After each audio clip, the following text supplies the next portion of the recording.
This is Susan, and I'm a pastor in Pilgrim Church in Harwichport on Cape Cod. One of my favorite stories in the Bible is the story of Moses and the manna. Moses had led the people out of Egypt, and the Hebrews were eager to get going on their journey. But when they got into the desert, they panicked. They were suddenly really upset and worried that they wouldn't find food anywhere and that they would have been better off if they'd stayed home and hadn't even started on this journey.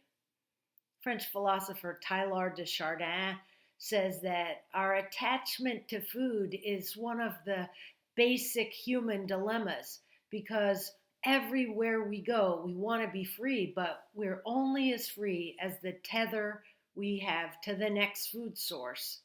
And he's right. And so it was for the Hebrews, because when they got into the desert, they started to complain to Moses. They said, "Why have you taken us out here? We could have stayed home and enjoyed ourselves in the flesh pots of Egypt." But something amazing happened. They went to bed complaining, and the next morning they came out of their tents, and what did they find? This stuff called manna all over the ground.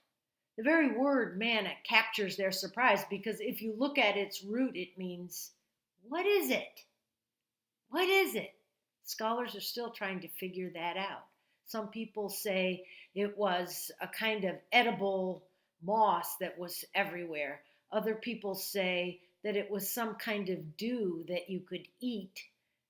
Some people have even speculated that it was a kind of sap that came out of the trees when the birds made holes in the bark.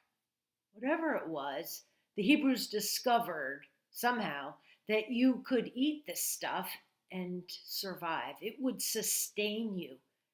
And they were so thrilled and surprised all at once. And that's one of the things I like about this story. It reminds you that the best things in life often take us by surprise. They surprise us with their startling gift. Lots of times in life, we try to control things. We try to make sure that we've got everything lined up. People even make lists when they're thinking about falling in love. They say, well, these are the characteristics I want in the person I want for my partner or my spouse. These are the things I'll look for in a potential candidate. And then when they actually do find someone, it's not because they plotted it or planned it. It takes them by surprise. And they have this kind of moment of awakening when they go, huh? Because you can't really plan falling in love. That's why they call it falling in love. It's out of your control. And some of the best things in life really are. They're out of your control. And that's what the story of Moses and the manna reminds us, that God hears our prayers, that God's with us on the journey, even the journey, especially the journeys in the wilderness, and that God sends surprising gifts to us, things we can't necessarily figure out at first, but that end up being sources of nourishment.